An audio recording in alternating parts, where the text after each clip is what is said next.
turns their head to look at mom or find the other racer, their head's always where? At the goal or the finish line, which here is first base. So when kids turn their head, it puts stress all through the shoulders, and there's data that you actually get slower.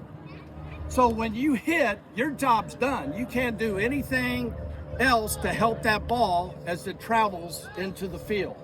So when you hit, make contact, your focus is entirely on first base, nowhere else. So whose job then is to track the ball? First base coach.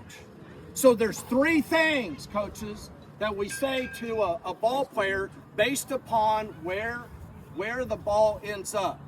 If the ball is in the infield, right, we say quick, quick, quick, through the bag, through the bag. We do not say dig. We don't use words that end up tensing the hands and the face and the neck, because tense is slow. But when we use words like quick, through the bag, it helps them relax, and then we're quicker into the bag. So the first one we say, if it's a ball hitting the infield, we're going through the bag, and we run all the way through the bag, past the bag, about a yard, at least a yard past the bag. And we're looking to hit the front edge of the bag, right? Get to the shortest distance where we're safe first. So that's one. A ball hitting the infield, we're quick, quick, quick, quick, quick. A ball that goes past the infield has two commands. That's an option. Option number one is turn and look. Turn and look. Turn and look means the ball's through the infield, but I don't know if you can get into second yet. I need a little more time to evaluate that. So I'm going to have you turn and look, and that gives me a little more time to make that decision. And then the follow-up to turn and look is either get two, go into second, or back to the bag. If it's into the gap and got through a guy, then we're into second base. If he stops it, we can't get into second, then I have him back to the bag. So the infield hit, quick, quick, quick. If it gets in through the infield, it's turn and look, and then go to or back to the bag. If it's clear, if it gets into the gap and it's clear he can get into second, then immediately we're yelling, go to, go to, go to. Now, why are those very important? Because it dictates the route that these young men are going to take into the bag. If it's an infield hit, I want him to take the shortest path and go right into the base. If I yell turn and look or go to, the latter two, he's going to come here. I got to make that call early enough where he goes around the bucket, so he's got an angle and turn momentum to go to second and into the field. But I got to make that call early enough for him to be able to mount that. I can't make that call, hey, go to, when he's 3 meters from the bag. That's way too late. I got to make that call early enough where he can get around the bucket. Does that make sense? So players, go down here, give me a fake swing, and then listen to the command. Coach, quick, quick, quick, through the bag, through the bag, through the bag. Attaboy. Good job right there. Here we go. Turn and look, turn and look, turn and look. Back, back, back, back, back, back, back, back. So first rule is, you got to make sure he touches the bag, right? Good job. Here we go. Go to, go to, go to, go to. Get in there, get in there. There we go. Turn and look, turn and look, turn and look. Go to, go to, go to, get in there. All right, let me have a coach over here to do Woo! to coaches, eyes on me. They know where to stand for each of the 5 defensive positions, and they know why. They know why and how and where, so that you don't have to do that in a game. And these guys get it really quick. So where do you play in standard? Nobody on, nobody off. Okay, so stay there. So coaches, the rule, here's the rule. In standard, which means nobody on base, we take the distance of the bases and divide by 10. So if your little league distance, 60-foot bases, you divide by 10, it's 6 bases. If your major league high school distance, college distance, 90-foot bases, you divide by 10, it's 9. So here's what you do as first base. I count off 9 steps, so we're at 90-foot bases here. So it's 1, 2, 3, 4, 5, 6, 7, 65 8, feet here? 9, and 9 back. 1, 2, 3, 4, 5, 6, 7, 8, 9. So right in here. That was 55, 60. All right, that's standard for them. The problem most players have and coaches is they play too close to the bag because they're lazy and they don't want to bust their butt. Does he have to bust his butt to get over here? You bet he does.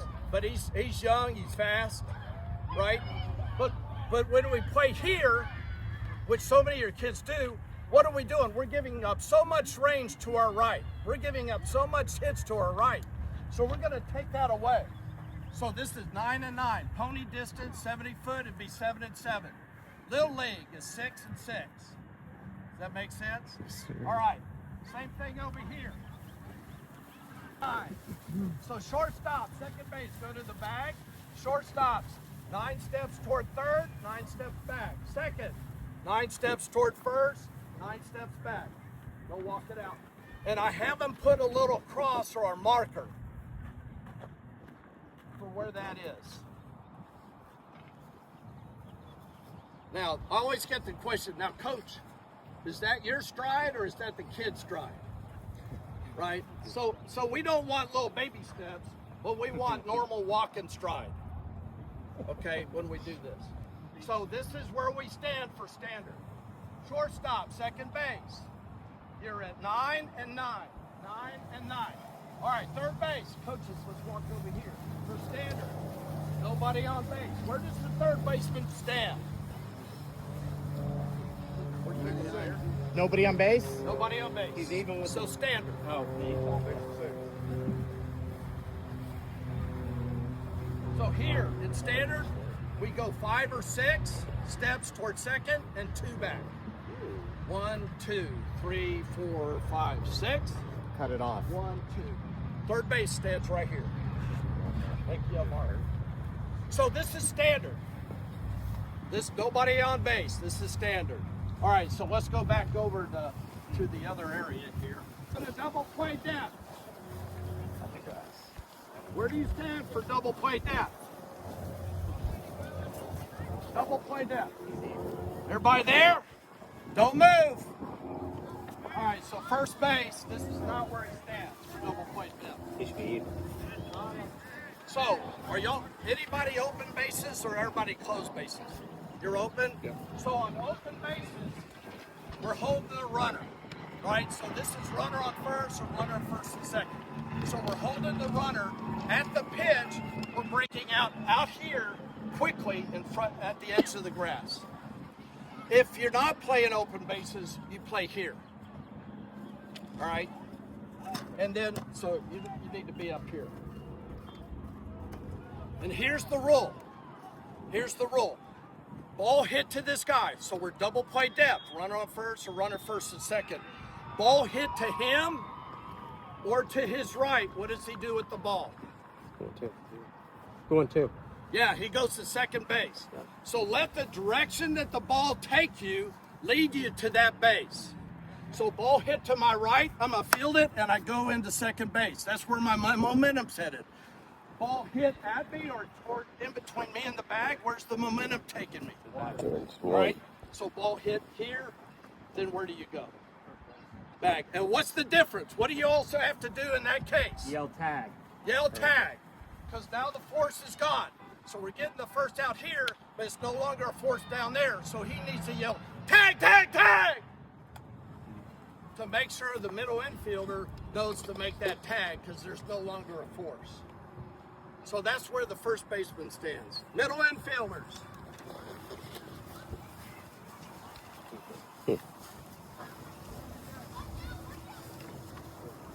So it's pretty easy. We want to shorten the distance in the middle infield from double play depth. We want coaches, we want to squeeze the middle which means I'm willing to give up some range to my left at second and range to my shortstop to my right. So from here, you're coming in 3 and over 3. So see if, go back to your standard spot, and you make an X. Come in 3, straight, and then come forward straight, and then over inside 3. 1, 2, 3, 1, 2, 3. 1, bigger step, come on. Come on. 2, 3, and then 3, 1, 2, 3, put an X.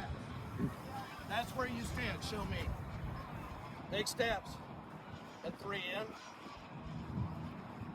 Put an X. So we want to squeeze the middle so that we can turn the double play inside. And we're willing to give up range to the right and left. Third base, where do you play in double play down? I have a left-handed batter. I want you over there, and I want him. Exactly right. Say it loud, coach. Even with the bag. Even with the bag. So third baseman steps off, and now he's even with the bag. Why? Somebody tell me why. Why are we even with the bag? Getting the ball quicker, but you got the easiest throw right there. That's right, coach. So a ball hit to me right here. Guess where look at my feet, toe to bag. I'm right in line with the bag. So I field it here, boom, I'm going straight in a straight line throw. There is no angle, right? I'm in a direct line between the base path. I field it here, and then I turn and go right into second base, right? So the third baseman in double play depth plays up and right into baseline right there. That's 2. So we did standard, double play depth. The next one, show me bunt coverage. Runner on first. Bunt coverage for runner on first. Right here, left. On bunt coverage? Doesn't matter. I don't care. So again, you see that it's kind of, even at this age level, they don't know, right? So on bunt coverage, yep, he's at the bag. But then on the bunt, runner on first, not first and second, we're going to have first and third collapse in the here. There, first base takes this area, third base takes that area over there. So what does second base needs to do? Cover the bag. Second base on bunt coverage. Second base. Who's my second? So you're gonna set up where you shade this way in bunt coverage, and then when he charges, where do you go? No. You go to first base because it's open, right? And if it's a short bunt where Allen can get it, he's going right to first base, but it's got to have coverage. So we swing the short at second closer to this. He swings toward first, he swings toward second. Where does he go on the bunt? Short goes to Right second. to the bag. Short to second. Yeah, over to second base. That's right. So first and third collapse into the field. That's for running on first. The more normal case is the bunt coverage for runners first and second. So in that case, what we do is have the third baseman stay, because we want somebody covering third, right? Right. So who's got that area over there? The pitcher. So the pitcher's got to know. That's why we run pitcher fielding practice, right? PFPs, so they know where to go. On runners first and second, on bunt coverage, the third baseman's going to stay. Short ball to Allen over there. He's going right to third. Get the lead runner out. Pitcher's got to cover that area. He's still covering this area. Second baseman's still shooting over to the bag. Okay? So that's our bunt coverage. All right. That's 3 of 5. Everybody show me infield in. Infield in.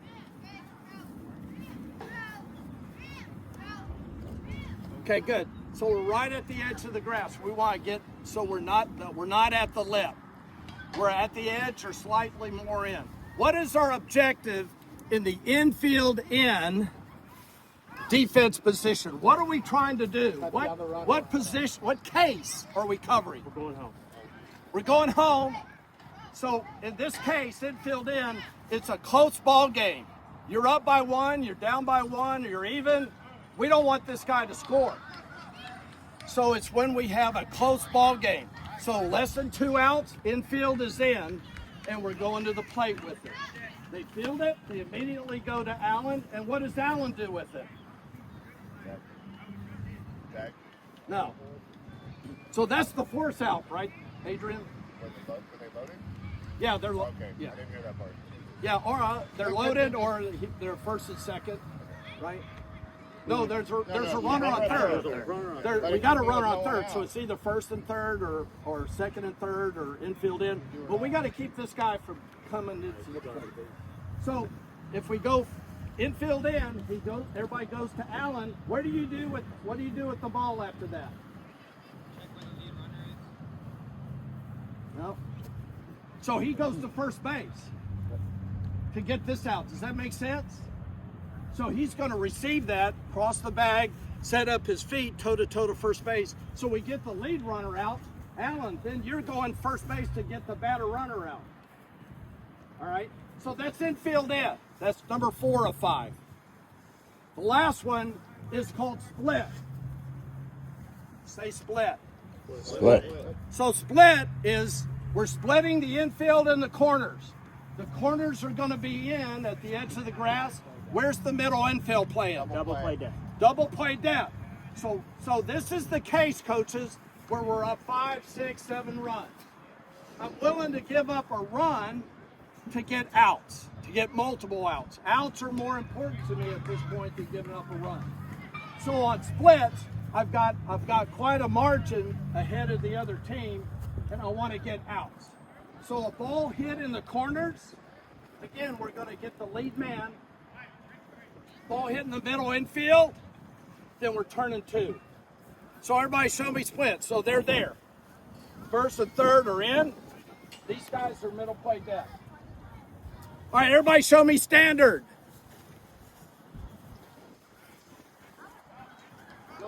You know, I'd be doing a bunch of bunting because a lot of teams have no idea. You know, they're lost. They have no idea what to do with the ball. Shock and awe. Shock and awe. Coaches, what are the 3 reasons that we bunt? Give me one. Chaos. No. Move a runner. What? Move a runner. Move a runner. So one reason we bunt is to move the runner, advance the runner from first, second, third. What's another reason that we bunt? Sacrifice. So we to score a run, right? Or that's safety squeeze, right? Squeeze or safety squeeze to score a run. And then the third reason that we bunt, Get on base. bunt for a hit. So, you know, bunting was just setting up. If you want to talk about that, I'll show you exactly how we set up the guy to maximize the bunt. It's not that hard. They just do it wrong. But I'd be doing a bunch of bunts, right? We played an all-star game in 14U, and a team just bunted the hell out of us, and we had the 6'3", 14-year-old, and he just couldn't get off the mound and get to the ball. We ended up losing that game because we did not defend the bunt. So the message is teach the kids the 5 different positions so they know where to go and why to go. All right? Where to stand, right? We've done that. So I'm going to talk about the thing, whether you're open or closed, you need to know how to receive the ball. What we're doing with feet and when to strike. That is done really wrong. And then I'll show you the open base side. How many open base? Just you, Coach? Yes.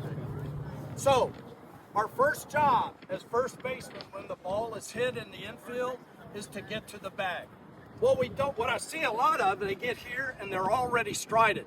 The ball hit the shortstop, so we're facing and strided with the glove out to the shortstop. But the ball never goes exactly there.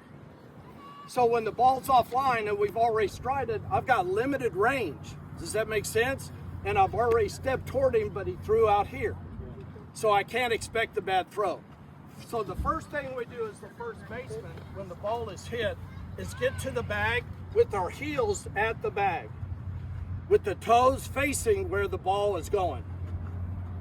Here it's going to second, short, third, right? So I'm getting toes and chest facing that direction, but I'm gonna just get here first.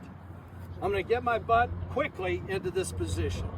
Once the ball is released, once it's in flight, once the ball is traveling, then I see the trajectory of the ball. And then I move my feet. So if it's right in line with me, then I take my throwing hand. In my case, I play wrong-handed, right? Sorry, coaches. So my left foot to the edge corner of the bag, and then I stride with my glove foot, right? Because a read is coming right at my nose here. Or if the ball's off to my right, I readjust the feet to here. Look at the range increase. Or if it's on the inside piece, I adjust to here, right? So I've got much more range, but I don't stride until I read the ball. Does that make sense? Yes. So on the other one that everybody's got to handle is on how do you decide if you short hop the ball or not? When do you short hop and when do you pick on a ball that bounces right in front of the bag? The way you do that is you take your glove, stride out, and then you make an arc in the grass or the dirt. I do that before the game starts. So I know any ball that hits at that point of the arc or in, I'm going to pick. Any ball that's hit past that, it's going to be a short hop.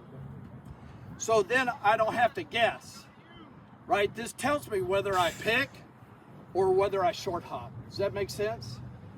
So on open bases, the right foot goes against the bag.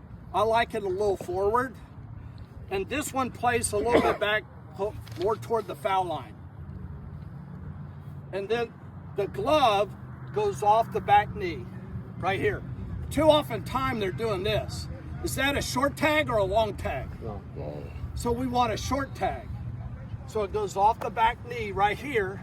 We're in an athletic position right here. Same thing for a right-handed first baseman? So on a righty, you have your glove? I'm not a righty. Are you a lefty like me? Okay. Damn, come. We're really fooling them. So yeah, it goes off the back knee right here. Okay. Now on a tag, it's important that you've got to drop the left knee. If you don't, you're tagging high. What we want to do is scoop dirt. We want to get in between the guy and the ground and the bag. So we drop the left knee and we sweep right here, trying to sweep him off the bag. So the only way that you can get low to the dirt is first getting on that left knee. And then we sweep. In your case, right here. If it's high, we're catching it and it comes up here, then we just tag him on the way back. So that's where we play in open bases. Oh, the other rule was, again, right, if we're playing double play depth, ball hit to your right, we're going into second base. Ball hit to your left, at you or to your left, we're going to the bag. We let the direction of the ball tell us where we go, and then we're yelling tag, tag, tag. What am I missing? There's like 12 different skills for first base. Inside, outside? So, yeah. So good, yeah. So, ball's down here, drop third strike. The catcher's got to yell inside, outside, right? In that case, drop third strike. Outside, outside, outside. So we're setting up on the outside part of the bag here into foul territory to catch it here. On the inside, like on a bunt, catcher's going to yell, inside, inside, outside, outside, to make sure that the first baseman's setting up in the right position here. Importantly, on the feet, the toe does not go on the dirt for when I'm receiving the ball. Watch your kids' feet. They don't go on the dirt. If it's on the dirt and you stride, what happens? Comes off the The bag. heel comes off the bag, he's safe. So the instep right behind the toes is what goes on the edge right here. Right, so that when I'm striding, I'm still in contact with the bag. So the toe doesn't go on the ground, the instep goes on the edge of the bag. If it's a high ball, and I got plenty of time of room, what do we do with the ball that's coming way up here? Where do you stand on the bag? On the back. Yeah. So you get up on the crown. Use that height difference, right? I just got another 3 inches, right? So if it's a high throw coming to me, I make use of the height of the bag to get up there to get that ball. What do you think about the On fly balls near the fence, before any game, I have the first baseman and third baseman. I go and I have them track out how far it is to the fence, so that when they're running, are they looking at the fence? No, they're looking at what? The ball. The pop fly. So if they don't know how much room they have, then they're shy and they're doing this and they miss the ball.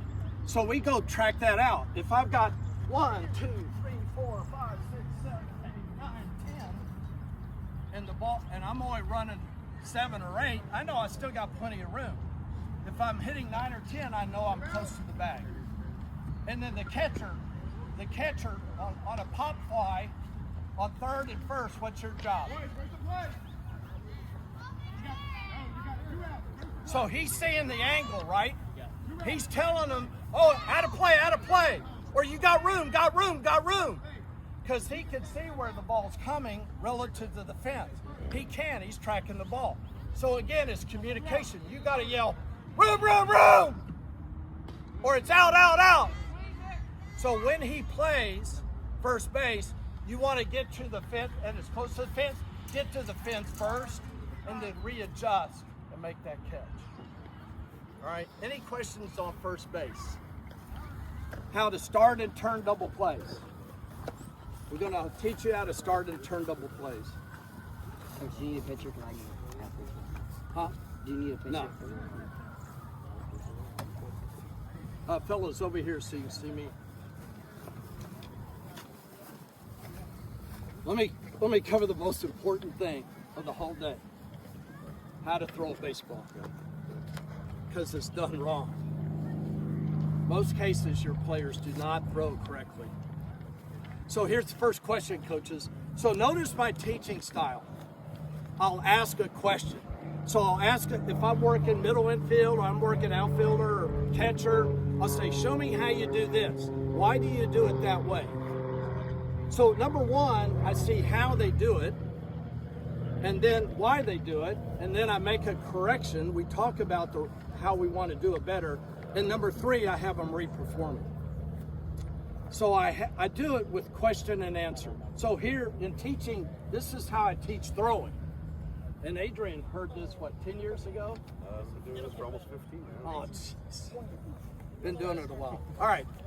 So what grip do we throw the base? What is the grip we use to throw the baseball? Every position on the field. What grip? Four seam. Whatever grip you hold.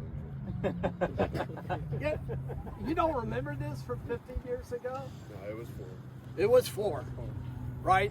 Everybody say 4-seam grip. Four seam grip. Why? Why 4-seam grip? Straightest. Straight. What's that, Coach? Straightest. It goes straight. Why does it go straight? Rotates, spins evenly.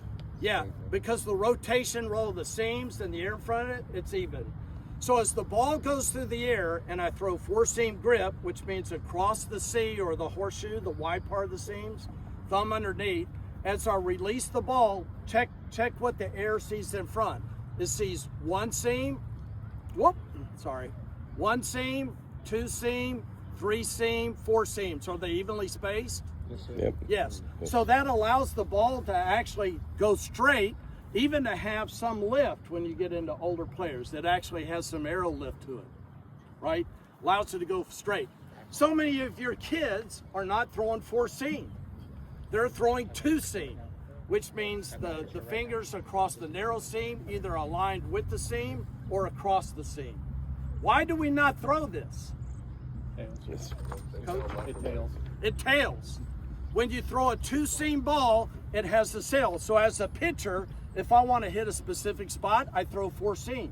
If I want a little movement on it, I throw 2-seam. Everybody else in the field throws 4-seam. Everybody. The reason it tails is as the air in front of the ball sees the rotation of the ball, it sees skin, skin, skin, skin.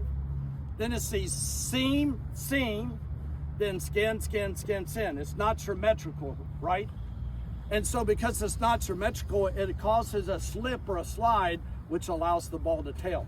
So if I'm a first baseman right here, and I'm getting a ball from short or third, I don't want a ball that's tailing on me, that's sliding through the air. I want a ball that goes straight. Outfielders throw four seam into the infield. All the infielders throw four seam. Allen, when you throw into second base, well, where is he? There you go. Allen, when you throw into second base, it better be four seam because the middle infielder doesn't want a ball that tails. So we have to work with that, every kid, on throwing four seam. So now we want to talk about how we throw the baseball. So the way I teach it is first I have everybody line up where we go toe to toe to target. So if I'm throwing to coach right here, I start in my throwing program by having my back shoulder to front shoulder aimed at him and this toe in a line, back toe to front toe going right to him. And then so I go on command. And this goes with our college guys, high school guys, 4-year-olds, 5-year-olds. I teach the same. So we go, in this case, back toe, front toe to target. And I go in the ready position here, ball and glove together.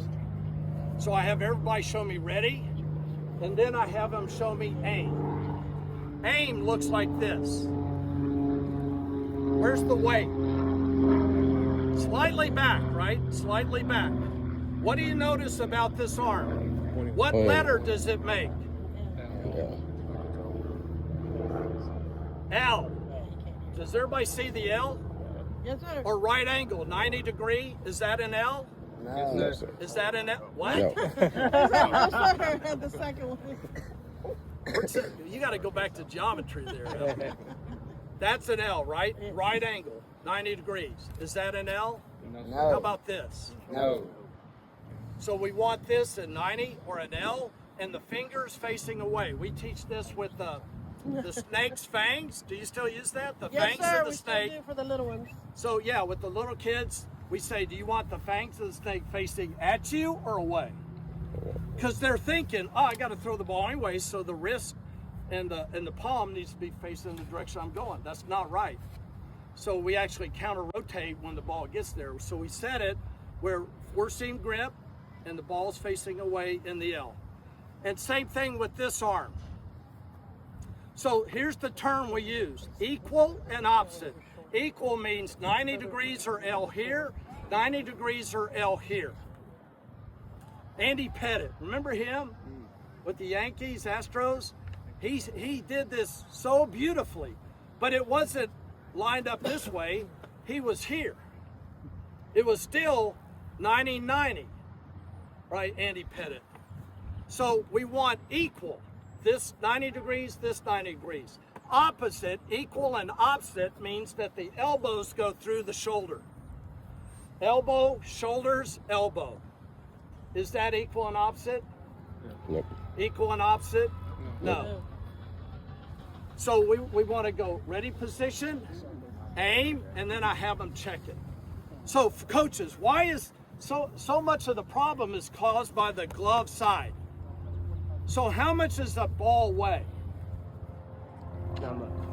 7 ounces. How much does a glove weigh? Pound and a half maybe, right? So which takes more muscle to stabilize? The glove. The glove side. So is it any wonder when your kids play catch, the glove is falling, right? Because it takes more to stabilize. So we're ready position, aim, equal and opposite, four-seam grip, palm looking away, and then fire. We throw the target. So that's the first drill we do. The next drill, then we add to it. So everybody faced me, toe to toe to me.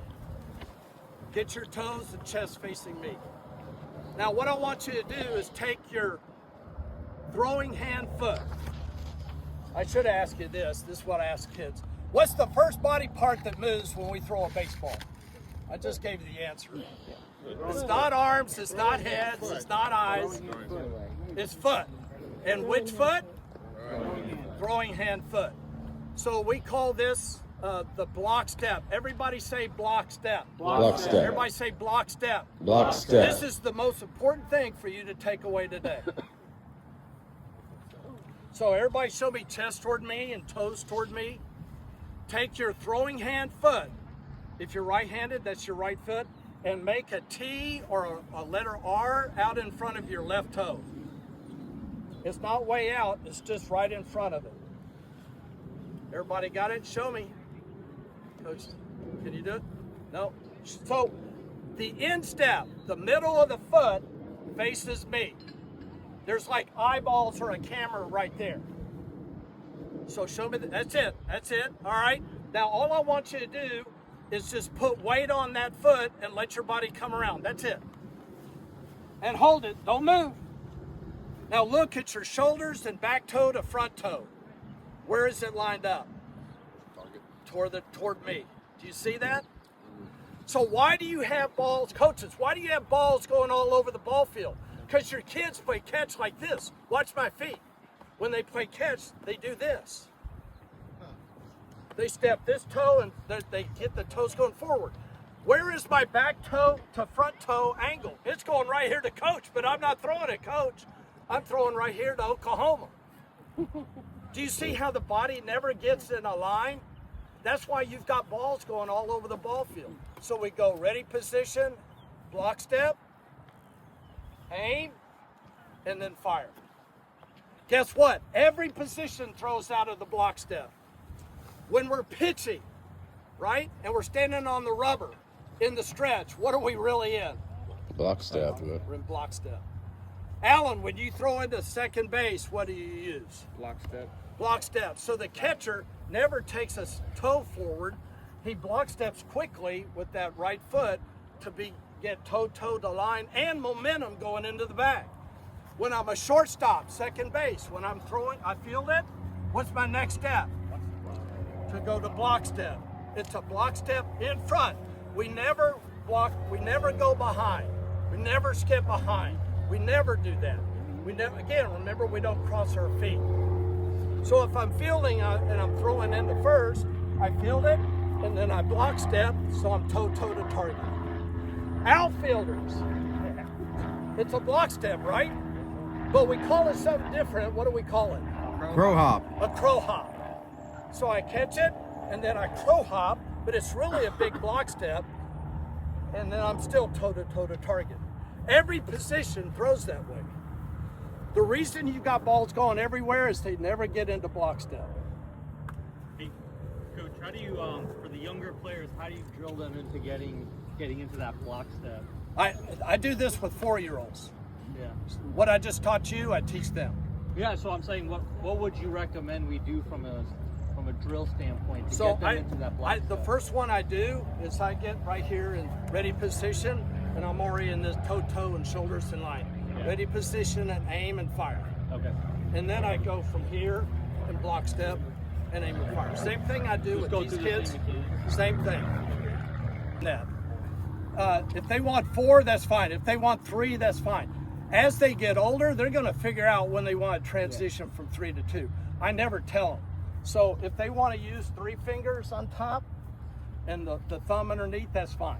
Okay. And they're going to figure out over time. I never tell them, hey, it's time. You just had a birthday. You know, if they want to throw this way, that's fine too. The important thing is getting the fingers fourth seam. across the C. What we have noticed is that they will naturally. Baseball either. I ended up hurting the rotor cuff. But still today, nobody teaches a kid how to catch, how to receive a ball. And so they do it wrong. And so, can I play catch with you, Mr. Astro? Yeah. Oh yeah. So right over here. Yeah, let's just play catch. That's good. So you remember what we talked about on Lucky, right? Oh, see, that went right to the chest. Oh, another lefty. Show me block step. This is how we play catch. Where did I catch it? What move? Your elbow.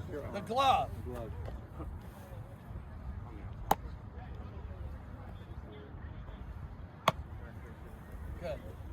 So, one more.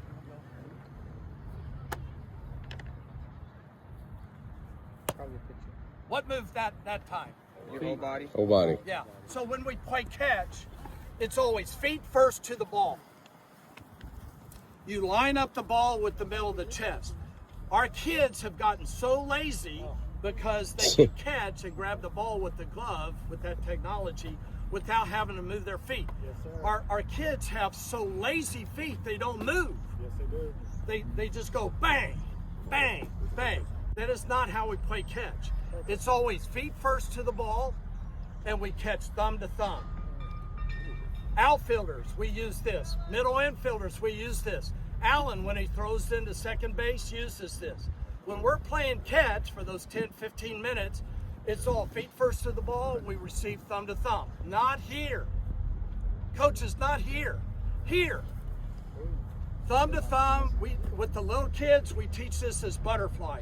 I do that with wiffle balls. And I toss it right to where the thumbs meet, and then they go around it like a butterfly. Because nobody teaches them how to do that. We do this without a glove, and then we do it with a glove. But with these kids, when we're playing catch, it's all thumb to thumb. Feet first to the ball, thumb to thumb. And this, what this glove do, because I'm telling you this because it transitions, listen guys, transition how we turn the double play. When we turn the double play, we do not catch the ball. Some of your kids are catching the ball. They're catching in the double play just like how they play catch. Then they bring it in, they open the glove, they take the ball out. That is not how we play catch. That is not how we play double play. It's thumb to thumb. And this glove doesn't catch it. What this glove does is redirect or deflect the flight of the ball into my hand. When we turn a double play, or even when my guys are playing catch, we don't squeeze the glove. We just direct the ball into our hand. It doesn't squeeze. It redirects the ball into the hand, changes its direction. So when I'm turning the double play, watch their gloves, see if they're catching it. Some of you guys, when you do double play, they go out and get it, they squeeze it, they bring it in, they open it up, and the guy's already rounded third and he's at home. Too long. So that's how we play catch. Thumb to thumb, feet first to the ball. All right, I need a first baseman. So you're doing it right now. If they throw to you and they hit you right in the middle of the chest, that's 2 points. 1 point for nose, belly button, or shoulder. It's 0 out there, first 1 to 10. Right? So it's a throwing point game. What am I doing? Anytime you can add a challenge or competition into a drill, or even our throwing, what happens to the performance? Right? Because now there's something on it, right? I'm telling them it's a point game, so they're really more locked in. Here's another one that we do, just real quickly. We play hit the hat in our warm-up drill. So you put the hat there with the bill facing Allen. I'm playing catch with Allen, and I step back about 10 yards from it, and he's got his hat down. Put your hat down. Oh, bill facing me. So my job is to hit his hat. What do I have to do to hit that hat? I've got to be really good right to left, and I've got to be really good front to back. So first one to hit the hat wins. So do you see how that really locks in your throwing mechanics? If you're doing this, you're never going to hit that hat. But they love this drill. They'd like to play hit the hat all day long. And then we back it up. I do this with the little kids, the older kids. Hit the hat is a great drill out of that. All right. And I won't teach anything. Let's just see what, being kind of nervous here. Are you sure? Is that 9 and 3 back? Yeah, you marked it out. All right, here we go. So I'm gonna roll one to him. He's gonna start it. You turn it. All right, he's throwing to you. Here we go.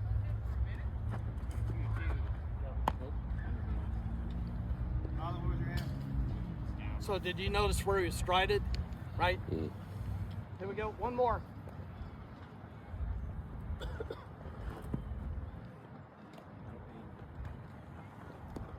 All right. So now you saw it.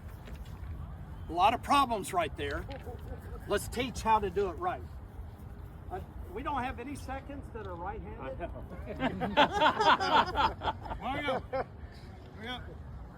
Discriminating right here.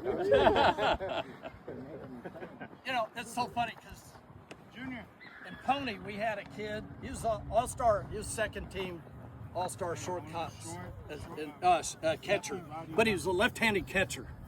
Coach Cobb from Clear Lake comes over the ball field. He says, "Rob, can I talk to you for a minute?" I said, "Sure, Coach." So I went over to talk to Coach Cobb because this guy, he was our second catcher on the all-star team, 14-year all-star team, and he was a left-handed catcher. And he goes, "Rob, we don't use left-handed catchers. I'm just telling you." I went, "Okay, Coach, I got it." You know, same way with second baseman. You know, it's fine here, but all right, give me a righty. All right. So I'm going to teach you how we do that. There's 3 ways. The ball hit right at me. I'm going to start it. You're going to turn it, and I'll talk to you in a second. But I'm going to show you how we started from second base. The first one is the ball hit right at me, and I don't have to move right or left. Right at me, ball to my left, ball to my right. All right. So if the ball is hit right at me, I don't have to move. I'm going to drop. Watch, guys. I'm going to drop on my left knee to open up my shoulders and get into the L and just flick it to the chest of the shortstop. It's very quick. Field, I'm already low. I'm already in my fielding position. I just open up and drop to the knee and a quick flip. No movement of the feet. If it's hit to my right, got that? Okay. Ball hit to my right, I'm gonna field it, and where's my momentum going? To the back. To the To bag. the bag. So I'm gonna underhand flip it right to his chest. So if the ball's hit between me and the bag, I field it and I underhand it right to his chest. But I don't stop. Most of the kids stop when they start tossing it. They get here and then they toss. And you lose all that momentum and it's hard to have direction. So we carry that momentum through the toss. Field it, toss right at his chest. The ball to our left. So it's taking us away from the bag. We field it. Then we do a 180-degree rotation. Field it, turn 180, land with the right foot, and a quick throw right on his chest. Everybody got it?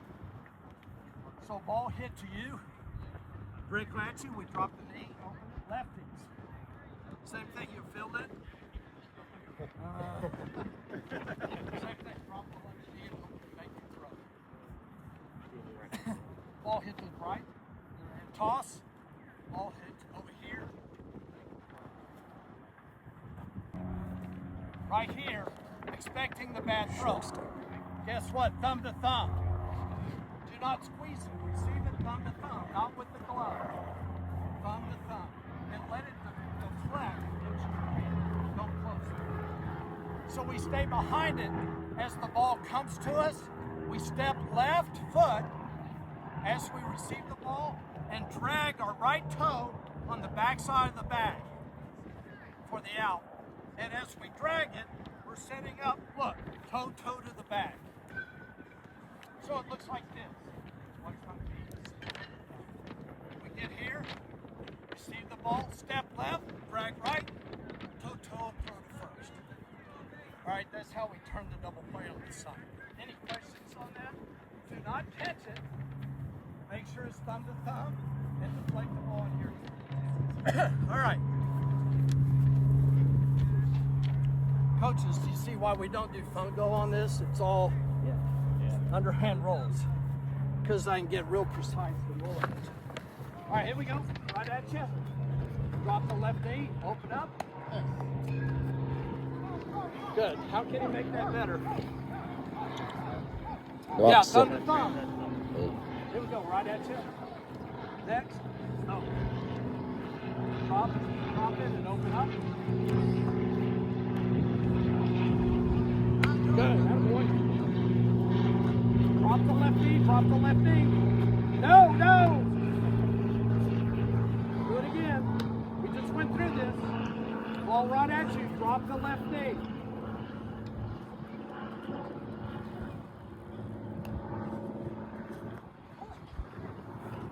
So they really have to work their feet. All right, here we go. Drop the left knee. Put it on the chest. All right. Now, ball hit to your right. You're going to move to your right, and it's an underhand flip. Ready? Underhand flip. Good. Nice. Right there, 1-4. But let me see you do it even better. Let me see you not catch it. Let me see you just deflect, keep the glove open, and push it right into your hand. Make it faster. Here we go. Ball to your left, to your right. Underhand it. Here we go. Next. Ball hit to your right. Underhand it. So it's so slow. So that's why we go over and over. Make it quicker, quicker, quicker. And then what did he do that he could make that a little better? Not stop. Not stop. Yeah, he stopped. Right? So on the underhand toss, you got to follow through it. Underhand toss. There you go. Good. Good. Attaboy. Very All right, nice. ball to your to your left. Ball to your left. Let me see you thumb to thumb, but don't catch it. Just be quick. Make it quicker. Here we go. There you go. Not bad. It's just slow. But they're learning, right? And we want to make it faster and faster. Here we go. Ball to your left.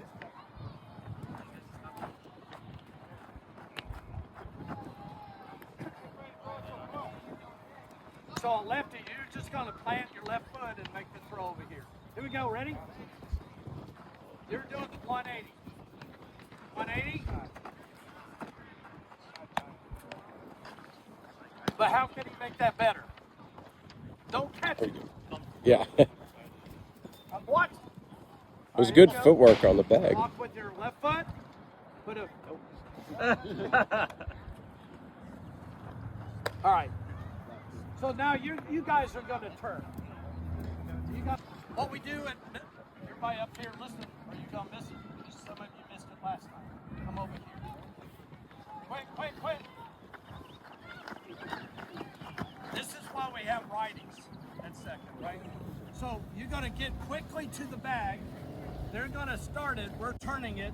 So the left foot goes on the bag right here, and we're thumb to thumb. Watch. We receive thumb to thumb, then push off with the left foot. Now look, toe into the bag. See how quick that is? Here, feel it? Boom, boom, boom. That's all we're doing.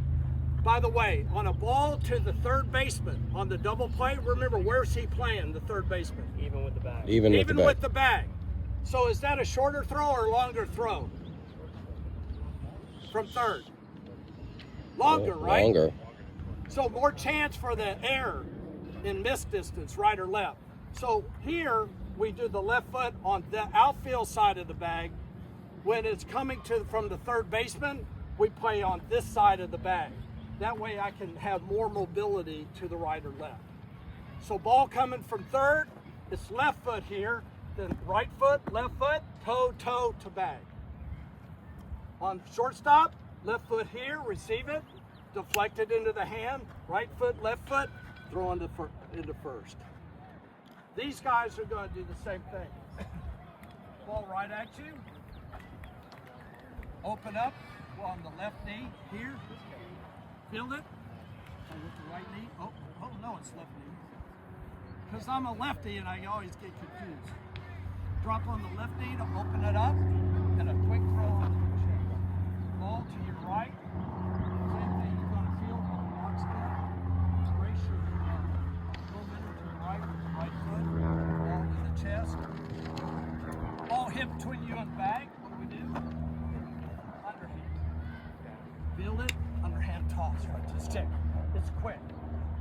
All right, okay, you guys over here, left foot to the bag, toe, and throw. Lefties, let me just work with the righties on this one. Drop the knee and open up the chest. Stay down. Here we go, next. So I want you to drop it, open up. Build it and open up the chest. Here we go.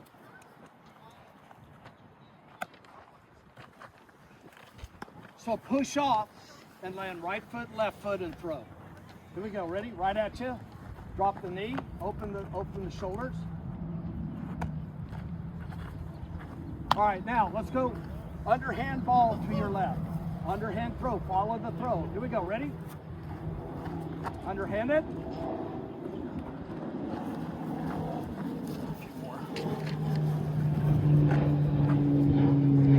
Chest, you gotta be better than that. Here we go. Underhand that. Oh, da-da-da. You all right?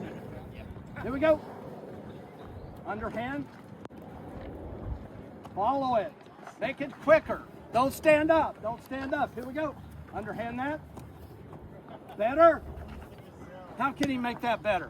All in one motion. Oh, how did he receive that? Squeeze the glove. He had it here, right? Basket catch. He can't do that, right? Nothing happens with basket catch. It's all thumb to thumb. Keep it thumb to thumb. Here we go. Make it better. Do it again. You got to follow your throw. You got to field it, but don't stop. Keep the momentum going in a firm wrist, firm arm, and toss it right onto his chest. Come on, make that better. Better! Oh, that didn't look bad. Last one. Here we go. Underhand. Better! How did he receive that? The basket again. See that? All right, here we go. Ball to your right. Brace with your right foot and make a short throw. Keep it short. Not long. You see how long he is? All right. 2 more, then we're on to the next thing. Here we go. Brace right. Ready?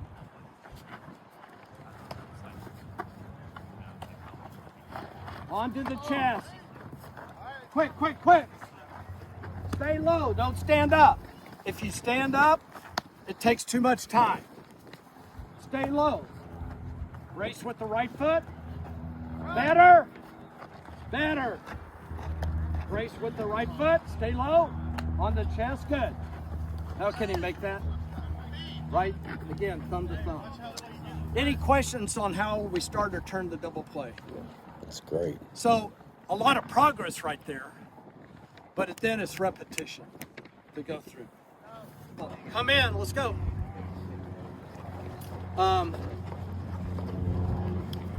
When we get into majors, 10, 11, and 12, and up, we expect the outfielders to know what to do with the ball. Too often it is the case, they do not know what to do with the ball, and they're holding it while everybody runs second to third to home. So we want to take that away. Listen, so I want to give you some rules about that, but first of all, we want to make sure that they understand what they need to do to the ball. Second, is it's critical for outfielders to be vocal. Ball!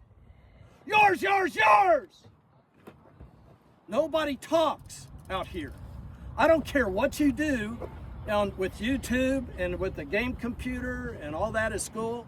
When you're on the ball field, when you're in between these field lines, we've got to communicate. I expect Alan to communicate really vocally as a catcher. I expect these guys to communicate. Hey, turn that! Outfielders to communicate. Roam! So I expect that they're vocal, that they have loud voices, and then make good decisions out of that. So our in the outfield, our number one defensive strategy is to keep the ball from going by you.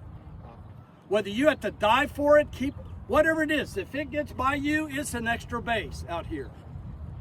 So your first job is to make sure the ball doesn't get by you. Whether you have to dive, take an angle to that ball, right? So you arrive at the same time as the ball gets there at the point. That's why we work angles.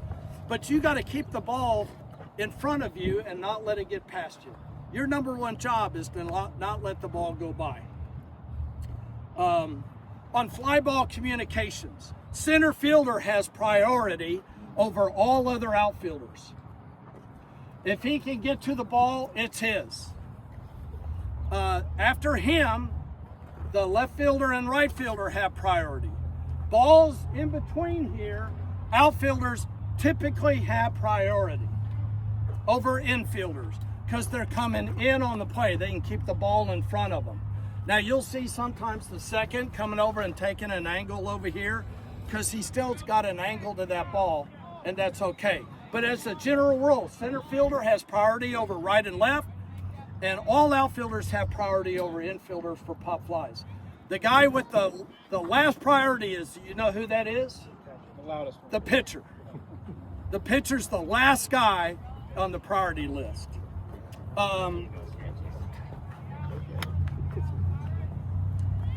So here's how we do this. All right. So our rule for outfielders, listen up. Our rule for outfielders is to think 2 bases ahead. Think 2 bases ahead. Nobody on base, what is 2 bases ahead? Second base. Runner on first, what is 2 bases ahead? Third. Runner on second, whereas 2 bases ahead. Home. So do you see how that keeps it real simple? If the ball comes to me, I'm immediately thinking 2 bases ahead. So let's say there's a runner on first base and the ball's hit to me. There's 3 situations that we cover that tell them exactly what to do to the ball, so they're not going, and everybody's going, throw the ball, right? So here's the rule number 1. If it comes right at you, it's bouncing right directly at you, immediately you go 2 bases ahead. And so if I'm playing right field, runner on first, where do I immediately go with the ball? Third. Third base. There's no thinking. So I'm sitting out there, okay, I got a runner on, there's no outs. If he hits it right at me, I'm going to third. You see the mental thinking? And here's the thing, listen, when we make throws into third from the outfield and into home, Alan, into outfield, from the outfield, we never throw it all the way in the air. We never throw it all the way, no, it's not the cutoff.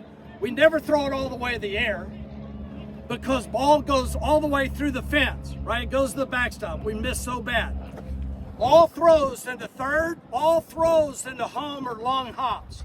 1 hops into the bag. They're flat and 1 hop. We never throw all the way in the air. I see it all the time. They throw all the way in the air and it ends up being all over the place. Every throw into third from the outfield is a long hop. Every throw into home is a long hop. Why? Long hops are easy to field. They stay low and they stay flat. It's easy to field that and make the tag versus a throw that's way all over the place. So remember, all throws from the outfield to third and home are long hops. So case number 1, runner on first, 2 bases ahead, ball hit right at me, immediately go into third with a long hop. If I have to move to my right or left, but I'm moving in on the ball, I'm going to check and see if I can go 2 bases ahead, and that's my best chance. So if I move right or left, but in, I'm going 2 bases ahead as long as I see I've got a play. If I don't have a play, the guy's super fast, I go into second. If I have to move behind where I am, if I have to move back to my right or left, I don't go 2 bases ahead. I immediately go to second base. If the ball's in the gap and past me, headed toward the fence, then I go cut off.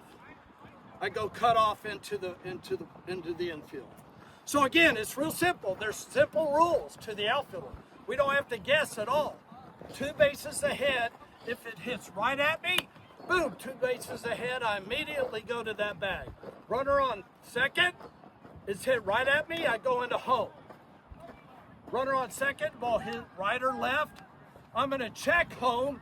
If I've got a play, I immediately go home. That's my preference. If not, I go into second. So I keep the runner from moving up into scoring position. If I move back, where do I go? Cut off. Second, no, second base. Right? If I'm moving away from the play, then I go right into second base. If it's in the gap and it's headed deep, cut off. So I teach all the outfielders those 4 rules. And then I don't have to coach it from the dugout. Any question, it's really simple what to do. Any question from you guys or coaches on the rules for outfielders? Does that make sense? Yeah. Again, when we throw in from the outfield, what kind of grip do we use? Four-seam grip. And outfielders, it's a block step, but again, it's something different. What do we call it? A crow hop. And that's a big block step, but coaches, it's always in front. It's not this. I see this. It's not a shuffle, and it is not a step behind, because that crosses the legs. It's always a block step in front. So what we do, we line them up on the foul line just with the ball and say, hey, hold it in your glove and give me a crow hop, where you push off that glove hand foot, raise the throwing hand knee, get it up. It gets some momentum distance going into the infield. All right, so that's on throwing. Catching. The fundamental problem with outfielders is twofold. Number one, they end up getting under the ball, and we never want to do that. We always want to keep the ball in front of us and play through the ball. We don't want to stand under it. The second problem with your ball players is they want to arrive at the spot where the ball arrives at the same time as the ball arriving. So they'll drift. The ball's coming, drift. Oh, it's going in here. I just reached there. So they drift to get to the same place as the ball, arriving at the same time as the ball. We don't do that. Do you see how that causes a lot of error? So what is our rule for outfielders? When there's a ball hit, we know generally where it's going to go. We beat our butt and get there quick. Beat the ball to the spot. Now I've got time to adjust. The amount of error is much less at that point. So don't camp under the ball and don't arrive at the same time as the ball. Beat the ball to the spot and keep the ball in front of you and play through the ball. Does that make sense? Okay. Oh yeah, so, can I have where's the ball book? Oh, here it is. Let me show you this, coach. Where to stand. The center fielder does not line up behind second base. You can't see the contact, right? So typically on a righty, we'll play to the right of second base so we can have a view angle into the plate.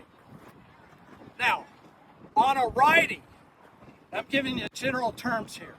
On a righty, which field do they have more power generally? Left. Left field. Generally, what field do they have less power? Right. So, we position the center fielder. What do we do with the left fielder? Keeper. So he takes about 5 steps back. He's going to play a little bit deeper. Here's what we don't do. We don't stand in the same spot for every hitter for the entire game. You see how that doesn't make any sense? Right. So if it's a pull hitter in general, then we're going to play pull side for a righty, and he's going to take 5 or 6 big steps and play a little deeper. What are we doing with the right fielder? Coming in. Yeah, we're bringing him in, coach, about 5 or 6 steps to play a little more shallow because he doesn't have as much power. Now, yeah, so watch this. Let me have you right here. You're my right fielder. Come stand right here. My center fielder, give me one more over here. Watch this. How many times have you seen kids collide with each other and balls hit in the middle, right? You've seen it, right, Coach? I've seen it. So, here's our rule. So we talked about a righty pull hitter. He's going to play what? Shallow or deep? Deep.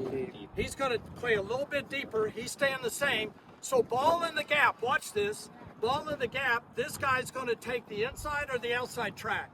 Outside. Outside track.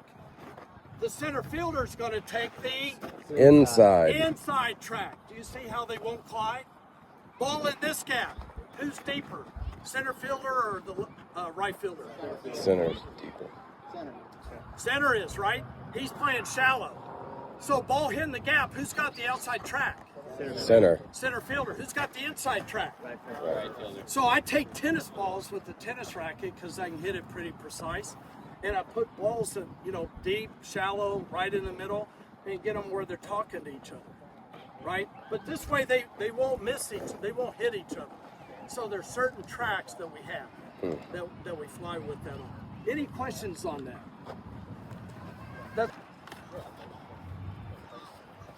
Oh yeah, beat the ball to the spot. We talked about that. Oh yeah. So playing the sun for outfielders, pretty much infielders as well. On fly balls, we use the glove as a shield for the sun, and it's bigger than the hand, isn't it? So we can have that a little further away to block that sun so we can still see the ball. So we need to practice with our ball players on throwing some balls to them where they practice, even today, put your glove up there and block the sun, right? Now, if it's on a side where the glove doesn't get, you have to use your throwing hand. It has to be closer to the face because it's not as big. Does that make sense? Yeah. Yes, sir. On balls down the line for outfielder, do you see how there's a lot to teach in just outfield? It's just not sending some kids out and say you play the outfield and you're in the same spot the whole game. It's much different than that. Balls hit down the line. What does that ball do that's weird? Normally rolls in the corner. Yeah. What's that, Coach? Yeah, it tails out. Because of the way it comes off the bat, it's got a lot of spin on it when it goes down the line. And it's going to banana toward the fence, toward the foul line. So as an outfielder, I know it's going to drift on me, and I've got to go further to get that ball because it's got carry on it. Does that make sense? So I have to teach him how we're going to play balls down the line. It's the same way down the line over here in left field. A ball hit down that line is going to tail to the fence because of the spin on it. All right, let me show you how we drill this and how we make this into a catch. Then we're going to do a quick cutoff and relay drill, and then we'll be done. So,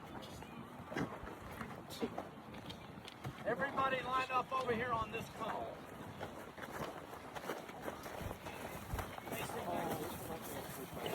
So this is called the 5-corn drill. In a line facing me, but get in a line before the fence. So this is how we teach outfield. Remember, I don't want them to camp under the ball, coaches. So I'm going to toss this ball to the center cone. What this does, this 5-cone drill, it works routes to the ball. Routes to the ball. Come in a little bit. Right there. So, a ball hit to my right toward the center cone, and I'm going to throw it there, right? I'm going to make it easy for them. The first thing is we drop step open with the right foot to open our chest and get more visibility. So the first thing you're going to do is drop step. Drop step with the right foot, and now you're going to go back to this cone. But we're going to take a candy cane. We're going to take a J to this cone. So number one, we go drop step, I throw the ball, and now they go behind the cone and then come from the J into it. Do you see how this helps them to keep the ball in front? We're not sitting here to catch it. We're playing back behind it and playing through the ball. And then we catch it thumb to thumb. We do the same thing with this one. The ball's directly over the head. Here, but now you got to open 180.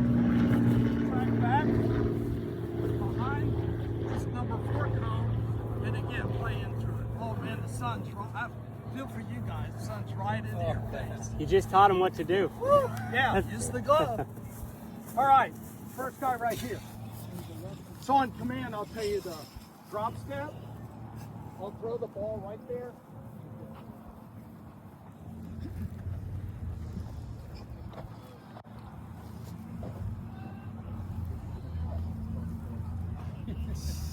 So the drop step.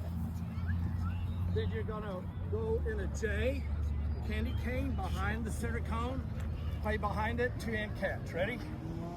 And go. Drop step, and go. Now how can he make that better? Thumb to thumb. Thumb to thumb. Thumb to thumb.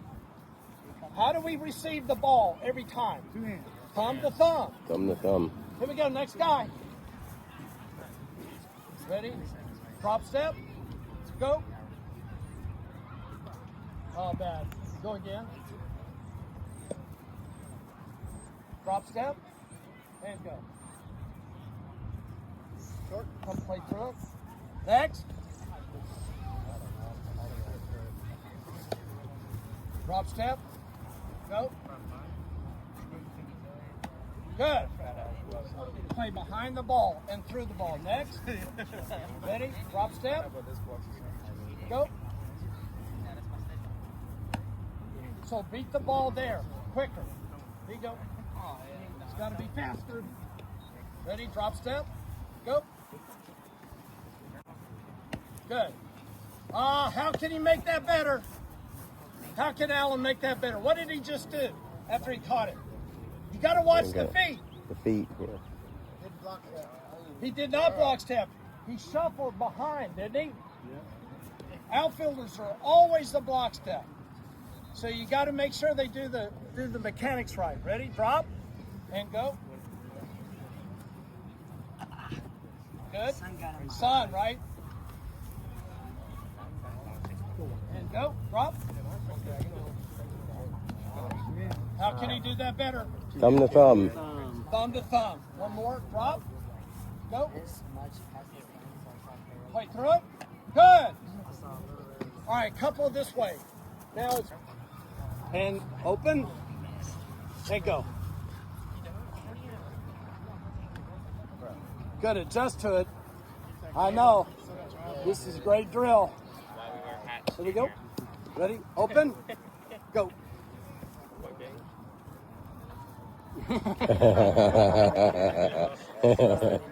Never happens, right? And go. Open. Go. That bright. Oh. All right.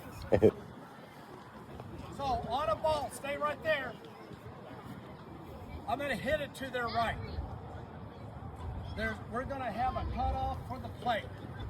What's the first thing that's got to happen? This guy's going to be the cutoff for me. What's the first thing that's got to happen? You got to line them up. Got to line them up. No, come here. So here's the deal. The first baseman plays right into this area right here. The catcher's going to line him up. But the first baseman playing here, if it's to center field, the first baseman's at the back end of the mound right here. Go hands in goalpost. Listen to what I'm about to tell you. If the ball goes right through your head, you do not catch it. You let it go. If the ball is off to the right or left, immediately it's a cut. Immediately you catch. Why, coaches? We're not going to get there anyways. Yeah, it's going to be way off to the side by the time it gets to the catcher. So any ball that's thrown offline is the immediate catch. If there's no play at the plate, the catcher may say, cut, which means to catch the ball, and then he's going to say what to do with the ball based upon base runners. 2 or 3 or maybe even home.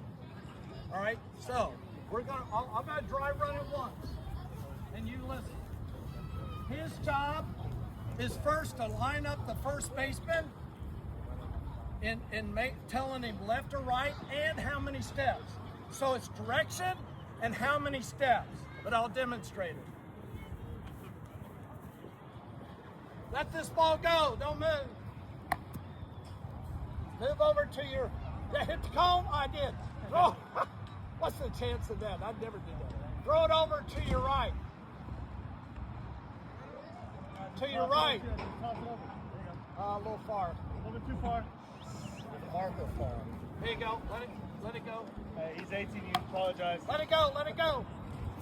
All right. So you're at the bat. When I say hit, you're going to see that it went out to right field. And you go right into that area I showed you. Right here, hands in goalpost. Quick, ready? And then I'm gonna line him up. I'm gonna do it first.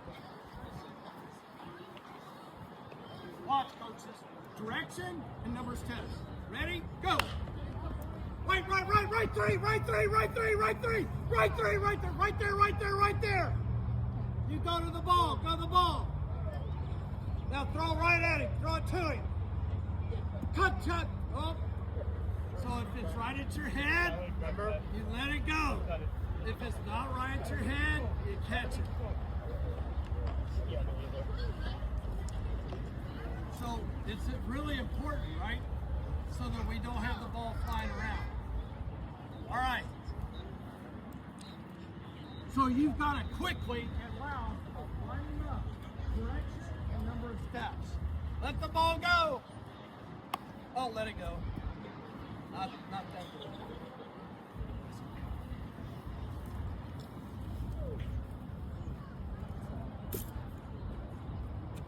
So you go over to the bag. Left four, left Go. Left four, left Go the bag. Good. Right. Third. Cut. Good. Left side. So how can that be better? Left side on the When did he call cut? After he caught it. After he caught it, just as he was catching it. It's way too late. So he has to read things. Quarterback, he's got to read the players. He's in the best view of that to decide what to go the ball. And did it go right at your head?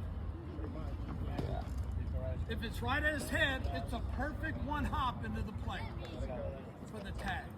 If it's not, then we have to cut it. Here we go. Ready? Go! Left four.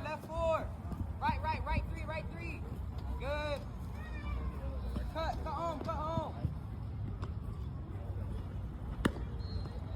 Good. Now when you make your tags, it's all hands up together.